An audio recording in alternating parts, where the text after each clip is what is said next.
يا ربي صل على المختار طه البشير واغفر لنا كل زله وامحنا في النظير يا ربي صل على المختار.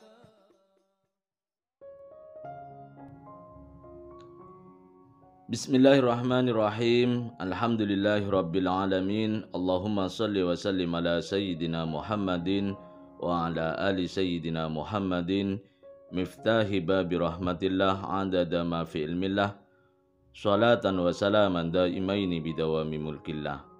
Allahumma salli ala sayyidina Muhammadin salatan tunawwiru biha qalbi wa taqdili biha hajati fid dunya wal akhirah wa ala alihi wa sahbihi wa sallim. Assalamualaikum warahmatullahi wabarakatuh. Sahabat online yang dirahmati Allah, alhamdulillah kita bisa berjumpa kembali. Mudah-mudahan kita senantiasa diberikan kesehatan, umur panjang fi taatillah, diberikan rezeki yang barokah yang melimpah, datang dari segala arah tanpa susah payah, juga senantiasa mendapatkan taufik dan hidayah dari Allah Subhanahu wa Ta'ala. Pada pertemuan kita kali ini, mari kita ngaji bareng Habibana Novel bin Muhammad Al-Idrus, yaitu tentang orang-orang yang akan selamat di zaman ini, di mana badai fitnah merajalela, ujian datang silih berganti.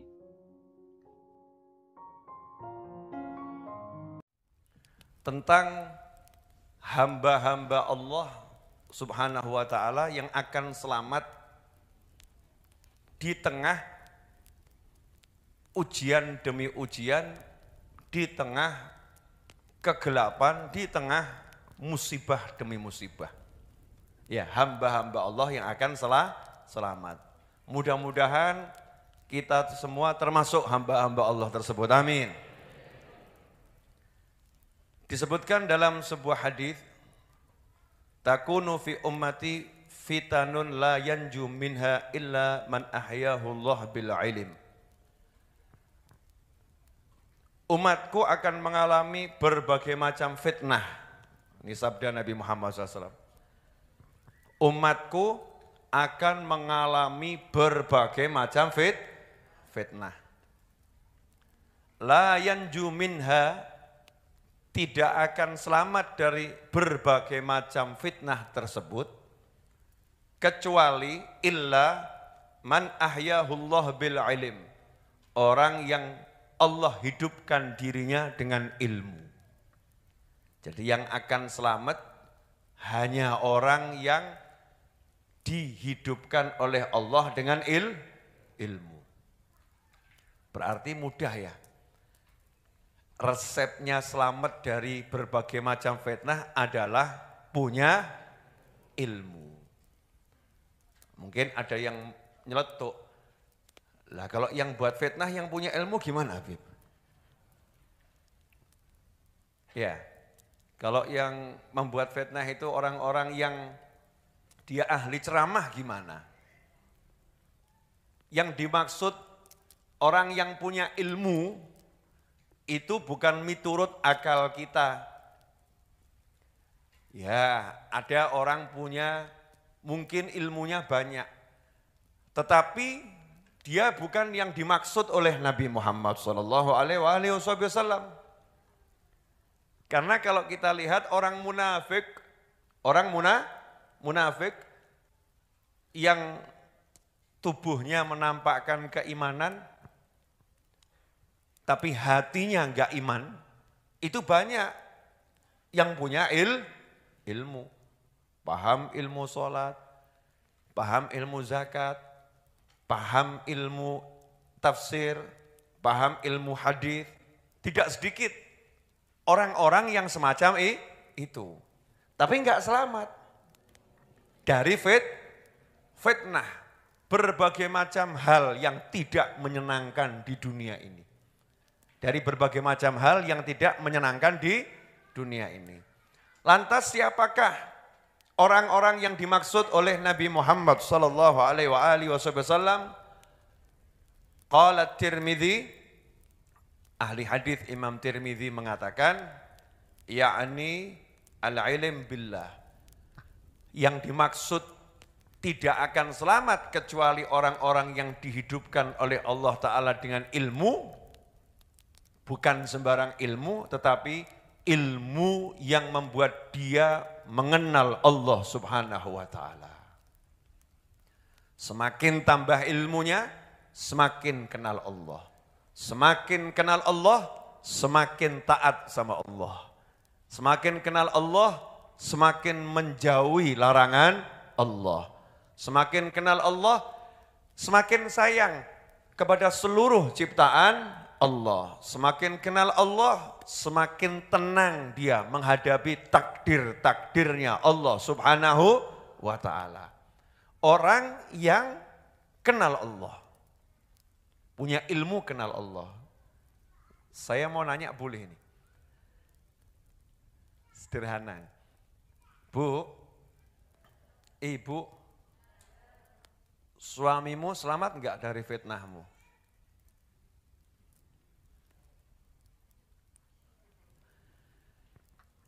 Maksudnya gimana Habib? Gini loh, misalnya ada seorang istri marah-marah kepada suaminya, mencela-cela suaminya. Itu kira-kira suami yang gak akan stres yang modelnya bagaimana? Ini mulai para suami yang lirik saya ini. Kan banyak nih laporan ya. Saya stres Bib menghadapi istri saya. Ada enggak laporan seperti itu? Banyak. Oh itu sesama teman tuh kalau curhat laki-laki itu kalimatnya mumet aku. Ditanya, nah ngapa mumet? Duit. Nah, duit ranggai mumet. Uang enggak buat pusing, masih bisa disolusikan. Lah apa? Bojo. Nah, kenapa pusing sama istrimu? Ini salah, ngono, salah. Begini salah, begitu salah. Pusing saya menghadapi istri saya. Sama, istri-istri arisan sebagai melepas lelah, hiburan gitu ya. Bukan karena pengen duitnya, tapi karena senang kumpul dengan kawan-kawannya. Ngomong sama temennya, sesama perempuan, dengan wajah yang bersemangat itu. Mumet aku, mumet aku. Beda sama laki-laki, ngeluh aku. Kalau perempuan, mumet aku. Ceritanya sama-sama semangat gitu. Ditanya sama temannya, lah apa mumet? Kenapa kamu pusing? Jawabannya, bojoku kilo. Lah kok umet neng apa? Sama suamimu kenapa pusing? Di rumah tuh kerjanya cuma tidar tidur, turah turu. Disuruh cari uang, suruh kerja, jawabannya, yo gampang golek duit. Kodone Bib Novel rezeki teko dhewe. Alasannya ngono kok. Masya Allah nama-nama saya dilibatkan saudara-saudara. Mumet aku, pusing aku. Ini terjadi pusingnya suami terhadap istri, pusingnya istri terhadap suami karena tidak saling kenal. Coba begitu suaminya paham istrinya marah-marah, paham, ayolah itu marahnya cuma di mulut kok. Asal didengarkan dia senang. Asal didengarkan dia senang. Dirungokke. Udah selesai ngomongnya, Bu, kopi. Oh ya, ngomel tapi buatkan kopi. Pernah ngalami Pak? Pernah ya? Oh ya, praktek ini Masya Allah. Enggak stres. Kenapa enggak stres?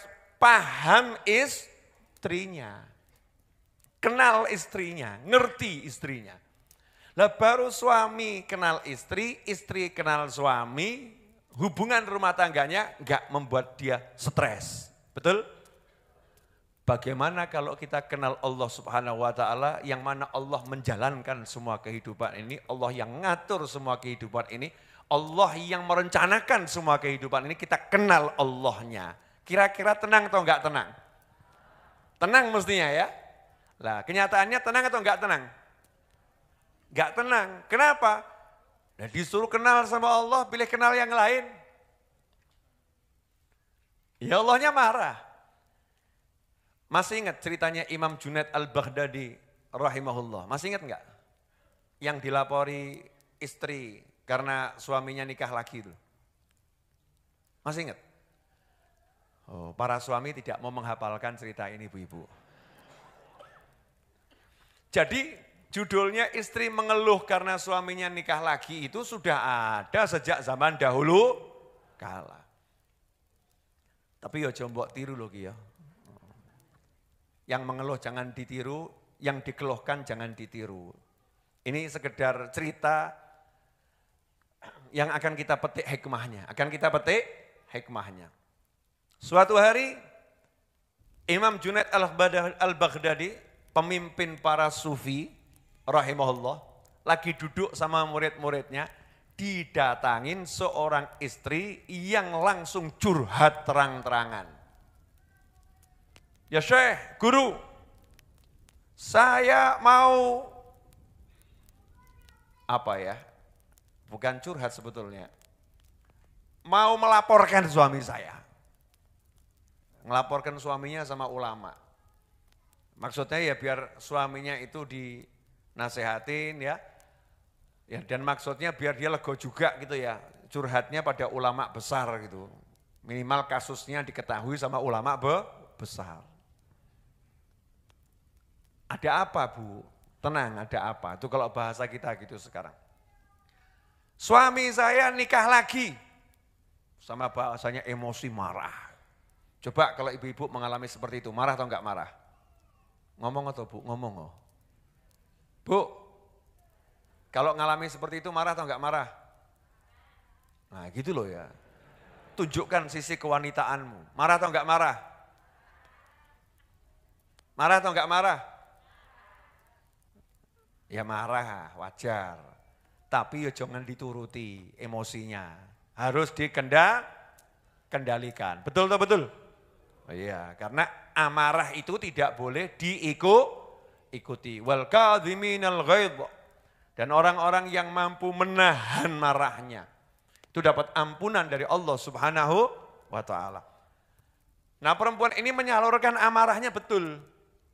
Dia salurkan amarahnya dengan datang ke ulama. Bukan datang ke tukang gosip. Bojoko gitu ya. Enggak selesai masalahnya. Ada apa? Suami saya nikah lagi. Nah, ulamanya juga ulama yang, ya ulama, jawabnya ya santai. Maaf Bu, kok nikah 1? Dia masih diizinkan sama Allah nambah sampai 3. Total 4 itu boleh. Masya Allah. Coba ini kalau Imam Junaid hidup zaman sekarang, wah bisa dibully netizen itu. Betul ya? Wanita tadi ya enggak mau kalah. Dia paham kalau namanya pria itu boleh nikah sampai 4. Ngerti dia. Maka dia jawab. Ini ya hebatnya gini. Guru, ulama, orang alim, orang soleh. Kamu tuh enggak tahu wajah saya. Seandainya halal buat kamu melihat wajah saya, cadar saya ini akan saya lepas biar kamu lihat kecantikan saya. Nanti kamu akan mengatakan, bojo ayung ini kok jeng lirik liane, kebangetan awakmu. Oh istri cantik seperti ini kok masih ngelirik yang lain, keterlaluan kamu. Nanti kamu akan ngomong seperti itu. Jadi saya ini marah wajar, wong aku ayu pol kok diejek rabi meneh. Masya Allah. Jadi ibu-ibu kalau marah sadar diri dulu. Harus punya bahan gitu loh maksudnya ya. Enggak asal marah. Ini marahnya orang wanita solihah. Ini solihah ini. Buka cadar aja enggak berani. Apa? Jawaban Imam Junaid, dengar kalimatnya. Tidak berkata apa-apa, pingsan. Blok, semaput. Setelah siuman ditanya, kok pingsan kenapa? Lah wong dia itu baru pede dengan kecantikannya, marah suaminya itu ngelirik wanita lain. Bagaimana Allah enggak marah sama kita ketika kita melihat selain Allah? Ratekan awakmu, ratekan. Enggak level kita sama Imam Junaid, emang enggak level. Nama juga pemimpin sufi. Kalau kita kerungu ini ya biasa-biasa wae, apa ya ngono gak paham. Enggak nyampe kerasa tuh. Saya alhamdulillah enggak apa-apa, ngerti dulu ilmunya gitu ya. Kalau perempuan tadi dia dimadu, dia marah karena dia cantik gitu ya, dia marah. Maka apakah Allah enggak marah ketika kamu melirik yang lain, sementara Allah yang maha baik, Allah yang maha bisa, Allah yang maha kuasa, Allah yang maha indah, Allah yang maha segala-galanya. Allahmu seperti itu, kok kamu ngelirik usahamu, ngelirik temenmu, melirik apapun lah teori yang ada pada dirimu, itu lebih kamu utamakan daripada Allahmu. Ya Allahnya marah. Mulai paham? Nah, kalau ibu-ibu tadi marahnya bisa nyakar-nyakar, kira-kira kalau Allah marah seperti apa? Jelas sampai di sini? Nah, kalau kita paham bahwasannya tidak ada sesuatu yang terjadi kecuali dengan izin Allah Ta'ala, maka kita paham kalau ada hal-hal yang gak enak, maka itu adalah suatu takdir yang harus terjadi di muka bumi. Tugas kita cuman satu, kalau gak enak namanya sabar, kalau enak namanya syukur. Selesai, paham dia. Contoh, mas-mas ini yang mungkin imbas pandemi di PHK, nganggur, nggak bisa kerja, nggak punya duit, tuntutan keluarga butuh uang banyak, terus nggak punya uang, pusing atau nggak pusing? Pusing kalau nggak kenal Allah, kan gitu ya? Pusing, gimana. Tapi yang kenal Allah lain. Yang kenal Allah lain. Saya mau nanya, kira-kira itu hujan itu akan terus turun atau ada waktunya berhenti? Ada waktunya berhenti. Panas matahari itu akan terus menyinari kamu sepanjang hari atau ada jamnya? Ada jamnya. Berdasarkan riwayat hidup yang kamu jalani, selama ini penderitaan itu selama bertahun-tahun atau hanya sesaat dalam setahun? Sesaat dalam setahun. Setelah itu penderitaannya hilang atau enggak hilang? Hilang. Meskipun nanti muncul penderitaan yang lain lagi. Tapi hilang atau enggak hilang? Hilang. Jadi ketika ada penderitaan dan hal yang enggak enak, maka ingat bahwasannya semua ini akan selesai dengan sendirinya. Akan selesai dengan sendirinya. Enggak punya duit, nanti akan punya duit dengan sendirinya. Punya duit, nanti akan habis juga dengan sendirinya. Sesuai dengan perjalanan takdir masing-masing. Dia akan jalankan tugasnya. Begitu enggak punya duit, dia sabar. Ojo nganti maling, selesai. Aku akan jual televisi, aku akan jual motor, aku akan jual handphone, tapi tak akan pernah kujual diri. Itu keren. Itu namanya orang sabar. Aku akan jualan dengan lisanku, tapi aku tak akan pernah berdusta dengan lisanku. Sabar. Meskipun pahit, sabar dia. Dia paham karena ini pasti akan selesai. Karena Allah menjanjikan, ya, sesungguhnya bersama datangnya kesulitan, Allah siapkan dua kemudahan. Nah, makanya orang-orang yang alim billah, kenal Allah Ta'ala, nyantai. Contoh, ya memang susah sih buat orang-orang seperti kita ini, kalau enggak iman ya susah. Kalau iman ya enggak susah.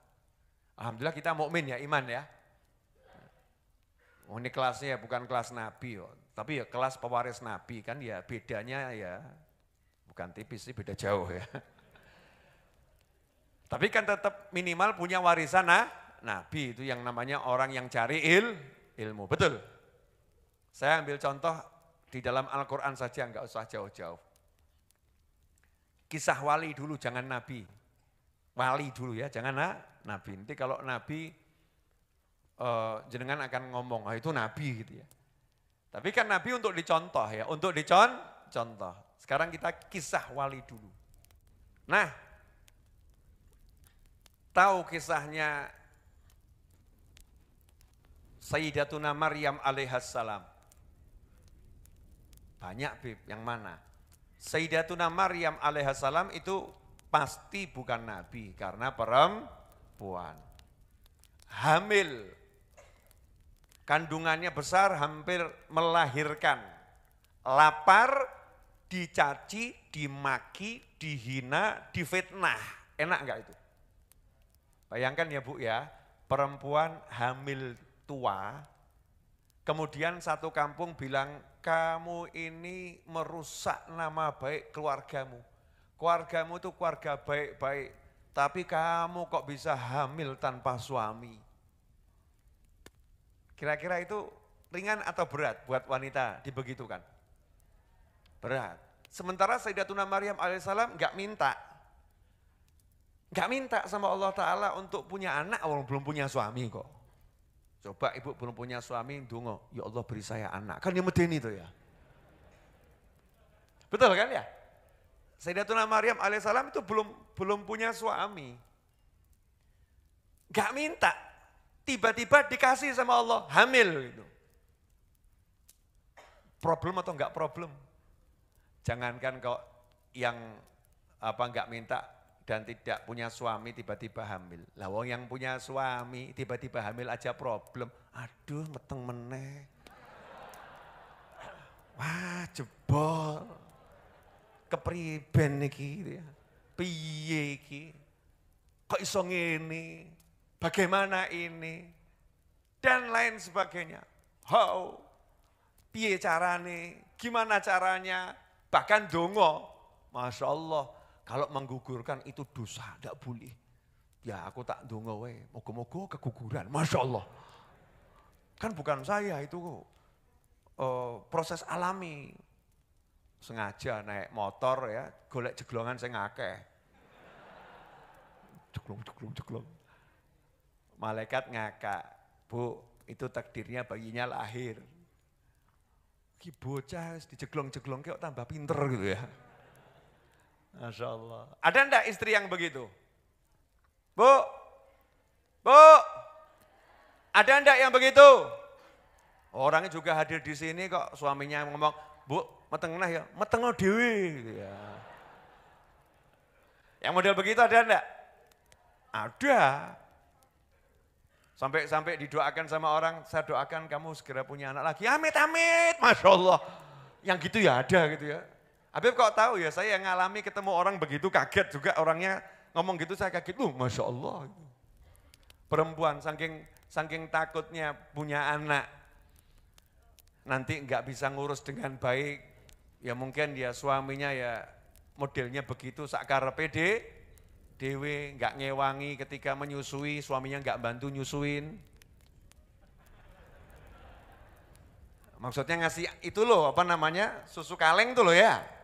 Malam-malam ya yang buatkan ya istrinya, ya yang megang ya istrinya, suaminya ngorok tok gitu ya. Capek istrinya, makanya ngomong meteng dhewe. Silakan hamil sendiri. Nah ikhwani rahimakumullah. Sayyidatuna Maryam alaihissalam dalam keadaan yang letih, lelah, capek, difitnah. Ya difitnah. Dan ngomong, ini saya enggak disentuh siapapun. Orang mungkin cok ngarang-ngarang. Masa ada orang hamil tanpa disentuh pria? Gak mungkin kamu. Dalam kondisi yang lelah seperti itu, ya lelah seperti itu, bersandar di bawah pohon kurma. Ini modus senden. Ya. Ini seumur-umur saya ngajar, mungkin baru pertama kali ini saya merasakan senden di kursi ini. Ya, bersandar sama lelah. Lapar, lihat ada korma di atas. Menek ya enggak mungkin. Enggak mungkin memanjat. Disenggek yang enggak punya kayu. Diraih yang enggak bisa. Tenaganya udah habis.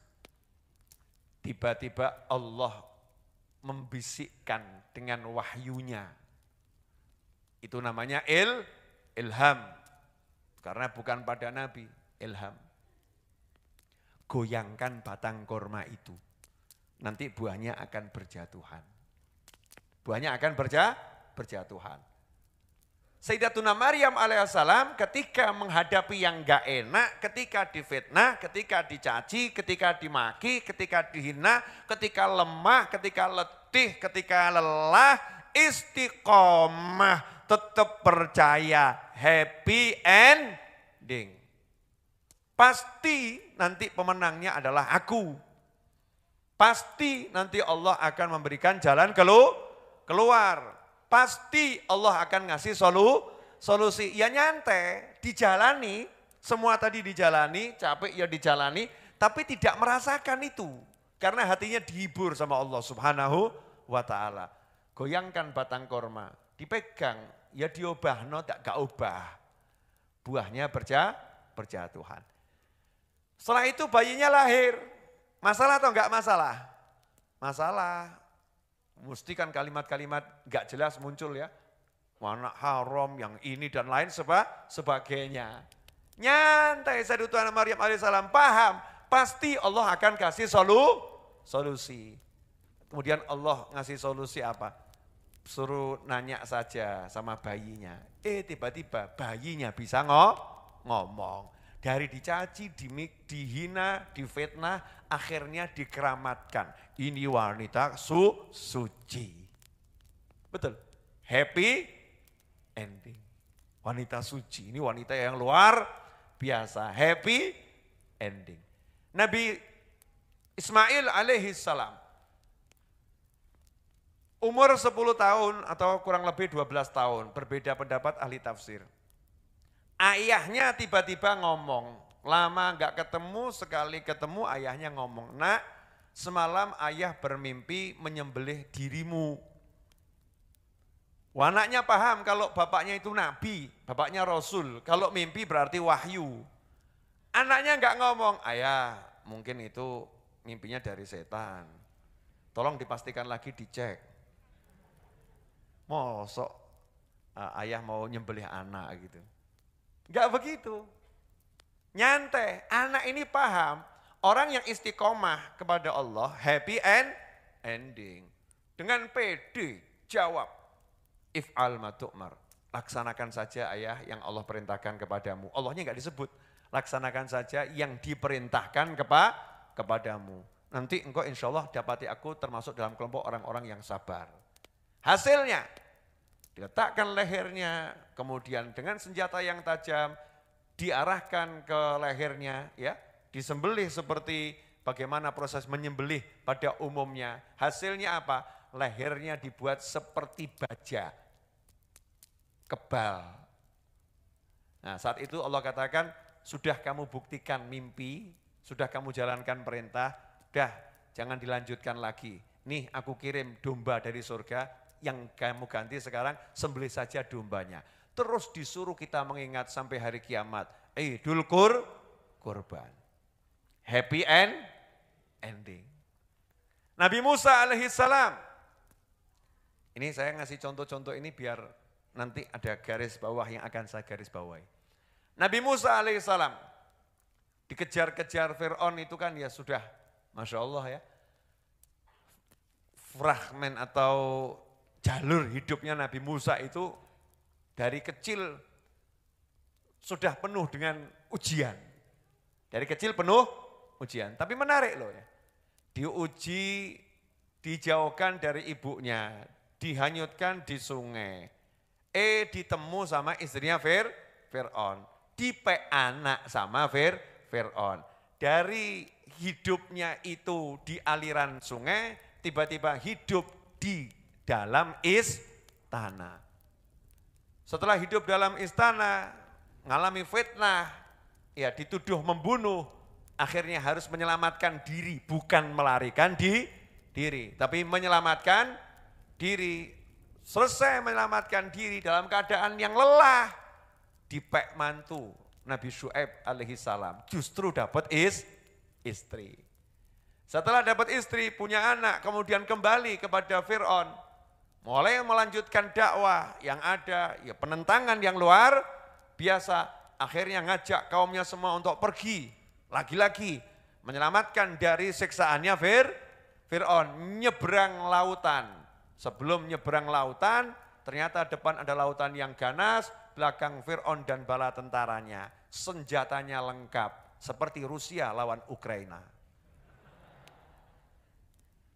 Kira gitu ya. Tapi kalau Rusia sama Ukraina kan ya disaksikan dunia ya, ada pro ada kontra. Lah ini enggak, Nabi Musa alaihissalam enggak punya senjata, umatnya enggak punya senjata, di depannya laut, di belakangnya dikejar-kejar Fir'aun dan bala tentaranya dengan persenjataan yang lengkap, kekuatan militer yang penuh. Apakah Nabi Musa galau? Enggak, nyantai. Kalla inna ma'iya rabbi sayahdin. Enggak ada judulnya, orang yang percaya sama Allah itu endingnya enggak bagus. Happy ending. Ternyata disuruh pukulkan tongkatmu ke laut. Lautnya terbelah, Fir'aun tenggelam, Nabi Musa selamat. Nabi Ibrahim alaihissalam dilemparkan ke apinya Namrud, yang api itu membakar orang atau benda yang jaraknya 1,5 kilo. Gemuruh suaranya itu terdengar dari jarak berkilo-kilo. Suaranya api bakar kayunya itu jarak berkilo-kilo terdengar. Suaranya serem, panasnya luar biasa. Nabi Ibrahim alaihissalam tenangnya luar biasa, nyantai saja. Maka saat itulah sampai malaikat turun, malaikat demi malaikat menawarkan pertolongan. Nabi Ibrahim nyantai, karena paham gak mungkin didiamkan sama Allah, gak mungkin gak ditolong sama Allah. Hasilnya Allah nolong dengan pertolongan yang tidak pernah bisa dibayangkan oleh makhluk Allah manapun. Apinya yang membakar diperintahkan khusus buat Ibrahim, kamu jangan bakar ya. Kamu yang dingin menyejukkan, berdan dingin menyejukkan dan menyelamatkan. Khusus buat Ibrahim, yang lain bakar. Angel loh ya. Susah itu, ini panasnya, ini api. Saya tembakkan ke kaca. Ya, kemudian saya bilang sama apinya, api kacanya biar tetap panas, tapi jangan sampai kertasnya terbakar ya.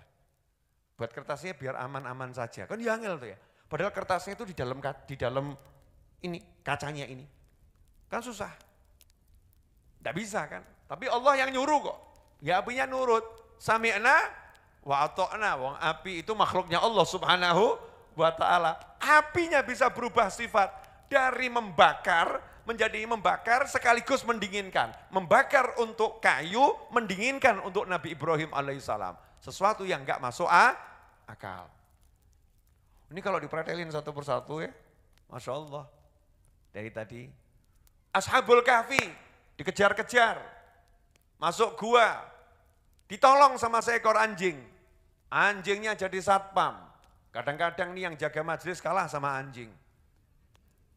Ya, jaga majelis kalah sama anjing. Ini anjingnya yang jaga Ashabul Kahfi itu kereng gitu ya. Matanya belalak, yang lihat takut. Ashabul Kahfinya di dalam nyantai saja. Tenang-tenang saja, tidur. Orang yang takut mana bisa tidur? Gak bisa tidur. Ashabul Kahfi tidur. Saking Allah mau ngasih tahu kepada kita semua betapa tenang itu Ashabul Kahfi, ditidurkannya bukan 1 jam 2 jam, ditidurkan 309 tahun. Wes, kurang apa? Contohnya, melek-melek, begitu melek, lapar, pergi ke pasar, cari makan. Ya, Allah tunjukkan masalahmu udah kubereskan, selesai. Raja yang zalim sudah diganti dengan raja yang bertakwa. Masyarakatmu sudah menjadi masyarakat yang betul-betul takwa sama Allah subhanahu wa ta'ala. Sehingga senang untuk Ashabul Kahfi, happy ending. Apa Habib maksudnya ngomong ini semua? Maksudnya sederhana. Jadi orang hidup itu ngalami masalah itu biasa. Tapi bagaimana caranya ketika ada masalah kamunya biasa. Orang hidup mengalami masalah itu biasa. Tapi bagaimana caranya ketika kita mendapat masalah, kitanya tetap biasa-biasa saja. Contohnya bagaimana Bib? Contohnya bagaimana Kiai? Contohnya bagaimana Ustadz? Contohnya bagaimana guru? Terserah siapa yang kamu sebut ya. Jawabannya sederhana. Api neraka itu panas enggak? Kayak wis roh-roh wae. Tahu Bib, taunya pakai ilmu Bib, enggak usah ngerasain. Oh iya betul. Kita ngomong panas karena kita iman sama Allah Subhanahu wa taala. Panas api neraka itu. Panasnya luar biasa. Yang di neraka itu kira-kira terbakar atau enggak terbakar? Terbakar. Kecuali aneh. Ada yang di neraka nyantai-nyantai saja. Di neraka nyantai-nyantai saja, bahkan bahagia. Mesti wajah-wajah enggak jelas ini. Beb, ojo aneh-aneh tuh Beb. Masa ada orang di neraka bahagia? Ada. Dalam neraka bahagia. Bahkan bisa tersenyum. Siapa itu? Malaikat penjaga neraka. Betul ya? Malaikat penjaga neraka dan malaikat-malaikat yang bertugas di neraka tinggalnya di mana? Di neraka. Kena apinya enggak? Ya kena. Kobong enggak? Enggak. Bahkan ketika Nabi Muhammad SAW survei neraka di kala Mi'raj, malaikatnya itu mau senyum tapi kan perintahnya penjaga neraka enggak boleh senyum. Jadi bayangkan malaikat penjaga neraka, malaikat Malik itu ngempet mesem, piye ya? Malaikatnya langsung kereng tapi pengen mesem dimpet gitu ya. Saya bayangkan wajahnya malaikat gimana gitu ya. Terus malaikat Jibril yang paham tuh kalau malaikat ini pengen senyum gitu ya. Maka merubah ketetapan hukum di neraka dirubah. Malaikat di neraka itu enggak boleh senyum kepada siapapun karena tugasnya di neraka merengut. Maka yang suka merengut tempatnya di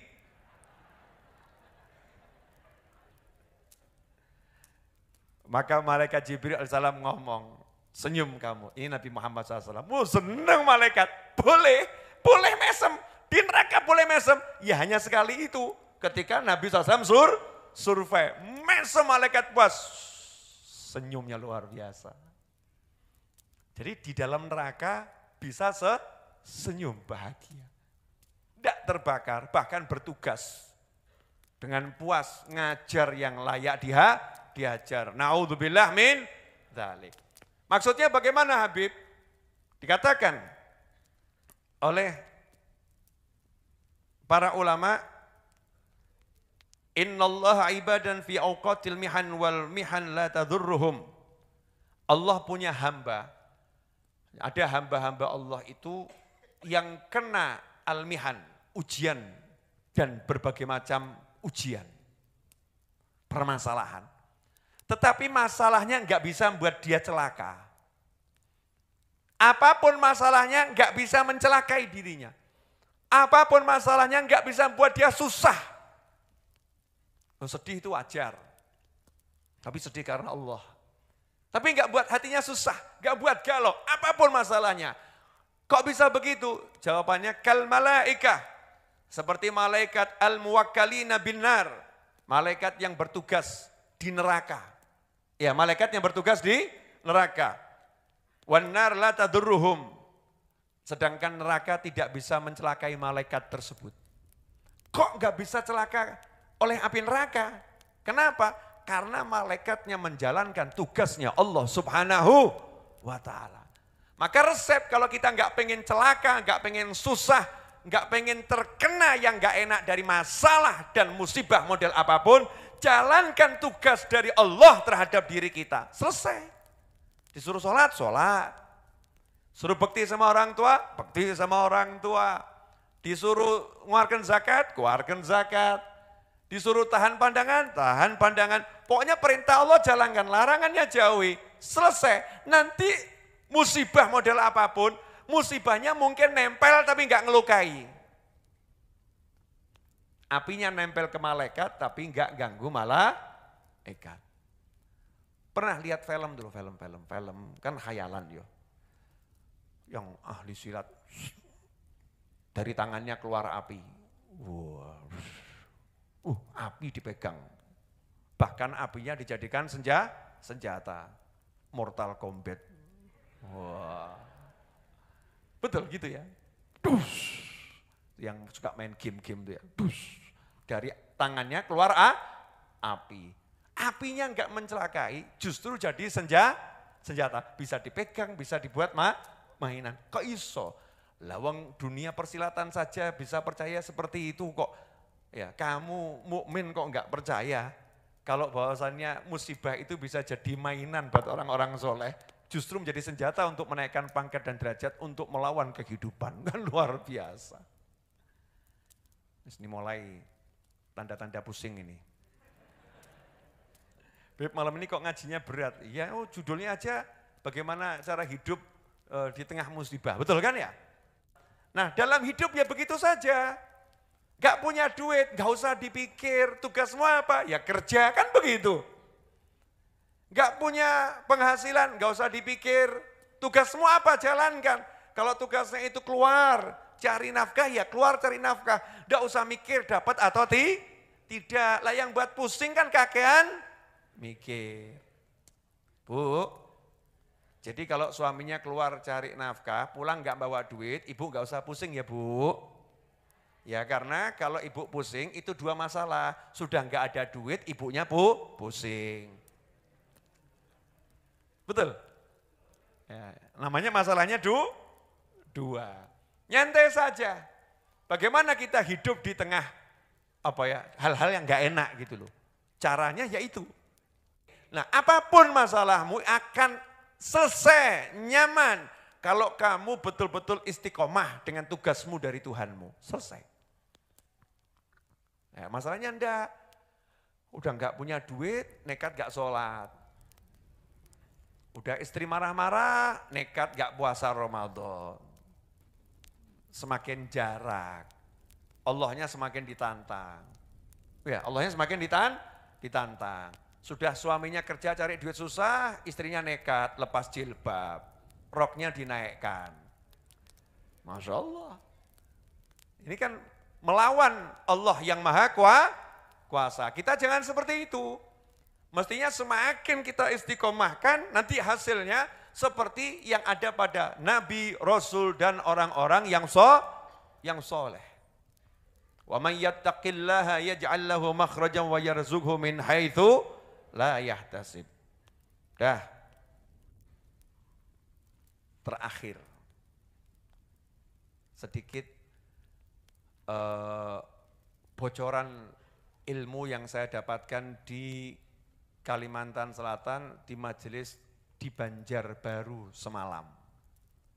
Ya, hikmah Isra Mi'raj itu ada fase sebelum Isra Mi'raj namanya Amul Huzn, tahun kesedihan.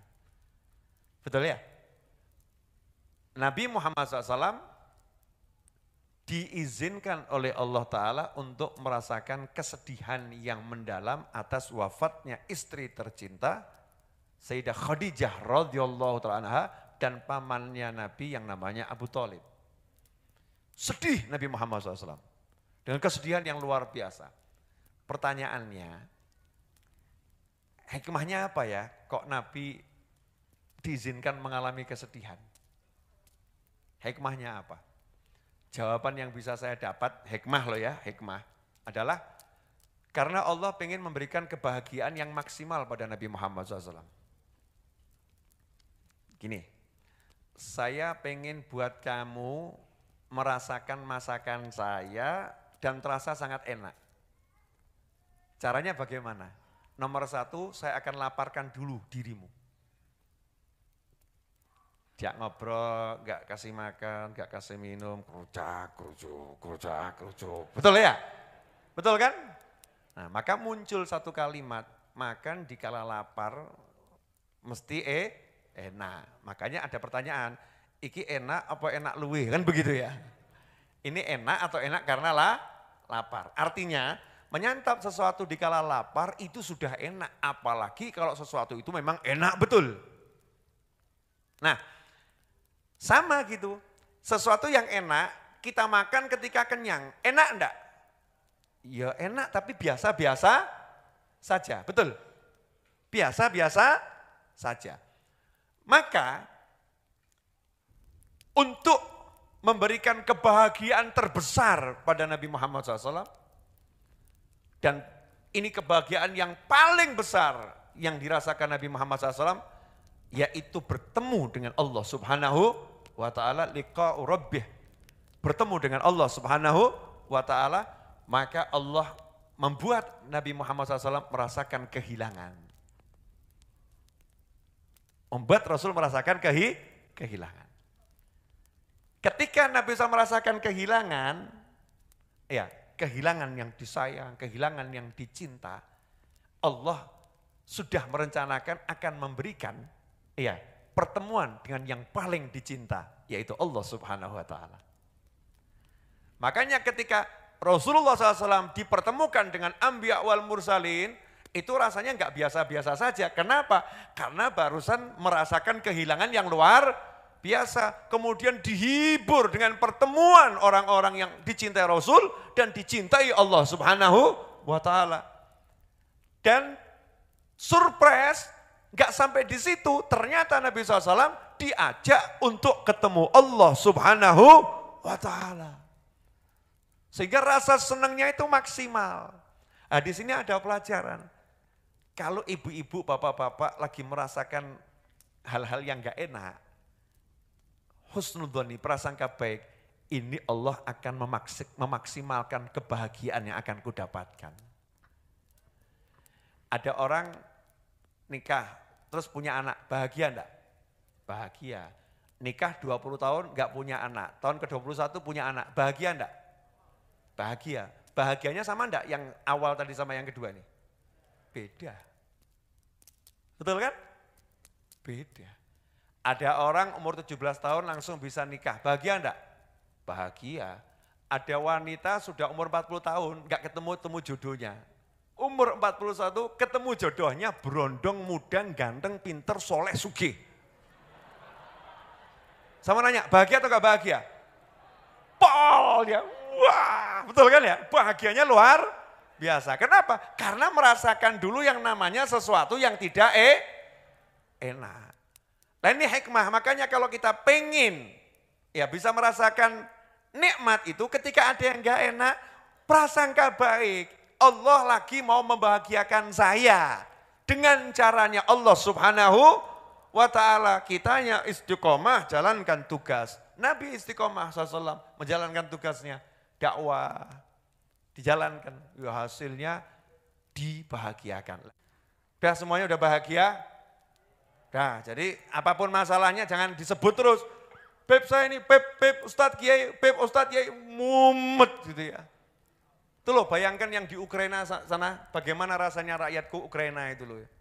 Hidup di yang tadinya damai, nyantai, tiba-tiba sekian banyak pasukan datang, jet, ya kemudian bom, wah orang musim ngono, musimnya dum, orang dor orang ngono, dum, lari sembunyi di bawah tanah, di kereta bawah tanah. Lah kamu hidup di Indonesia adem, ayem, tentrem, syukurono, ojo didik-didik, mumet aku, golek duit tanggal, mumet aku, golek duit tanggal, kok sepur awakmu ya.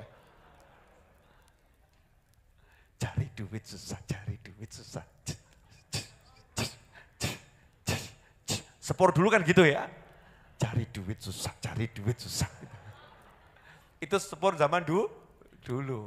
Sekarang suaranya sepur gimana? Saya udah lama enggak naik kereta api. Jelas semuanya? Udah, bahagia. Urip penak kok digawe angel. Orang hidup diuji itu biasa.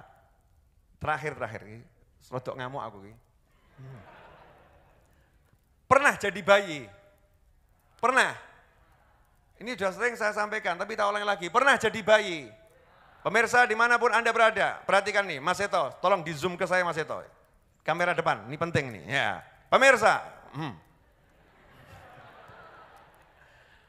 pemirsa, pernah jadi bayi? Pernah. Kamu kalau keluar dari bawah, itu ya perjuangan, sakit.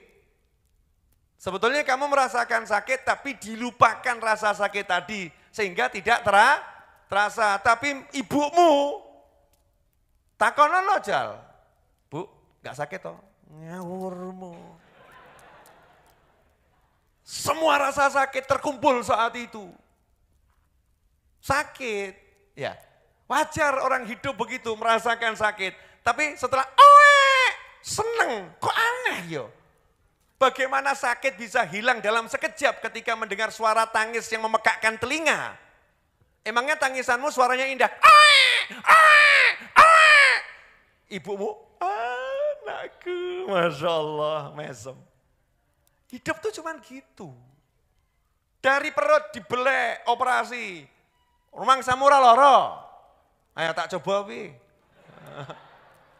Panggilkan dokter kandungan, tolong ini pria ini dibedah nih ya. Disesar gitu.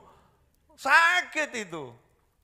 Setelah itu proses penyembuhannya juga sakit. Tapi begitu lihat anak, bahagia. Bahagia. Bagaimana Allah membuat rasa sakit itu tidak terasa hanya melihat bayi yang teriakannya memekakkan telinga. Diletakkan itu dalam hati seorang hamba. Lah kamu udah tahu dulu begitu terjadi kok. Sekarang cuman gara-gara duit, utang aja kok. Paham? Wes, karepmu. Spol-polan saya. Ini kalau jadi begini kan masih mumet ya berarti ya wes gitu ya. Ya sudah, saya nggak akan menyerah untuk ngajarin diri saya dan antum semua. Allahumma salli wa sallim ala Sayyidina Muhammadin miftahi babi rahmatillah adada ma في علم الله صلاة وسلاما دائمين بدوام ملك الله وعلى آله وصحبه اللهم اجعل في طاعتك فرحي وسروري وفي مرضاتك جميع أموري اللهم يا عالم بحالاتي ومطلع على سرائري ونياتي اقضي جميع حاجاتي واغفر ذنوبي وسيئاتي وتجاوز عن خطيئاتي وزلاتي وتقبل جميع حسناتي وسامحني فيما مضى وما يأتي واكتبني في ديوان ساداتي واسلك بي سبيل نجاتي في حياتي ومماتي اللهم إني طامع في عطاك راغب في رضاك مستسلم لقضاك فاكتبني من أولياك واسلك بي سبيل هداك وألحقني بأصلياك وصلى الله على سيدنا محمد وآله وصحبه وسلم الحمد لله رب العالمين. Alhamdulillah kita telah menyimak penjelasan dari beliau. Semoga ilmu yang telah kita peroleh ini dari Habibana Novel bin Muhammad Al-Idrus menjadi ilmu yang bermanfaat bagi kita, keluarga, dan anak cucu kita. Habib Novel bin Muhammad Al-Idrus menjelaskan dengan gamblang bahwa orang yang akan selamat di zaman fitnah ini adalah mereka orang yang punya ilmu kenal kepada Allah Subhanahu wa Ta'ala. Manusia yang kenal kepada Allah Ta'ala akan tenang dalam menghadapi setiap dimensi hidup, mensyukuri atas nikmat yang telah diberi, dan sabar dalam menjalani setiap ujian hidup. Semoga kita bisa mengamalkannya dan termasuk hamba-hamba yang dicintai Allah Subhanahu wa Ta'ala. Amin ya rabbal alamin. Wallahu alam bisawab. Semoga barakah dan manfaat. Assalamualaikum warahmatullahi wabarakatuh.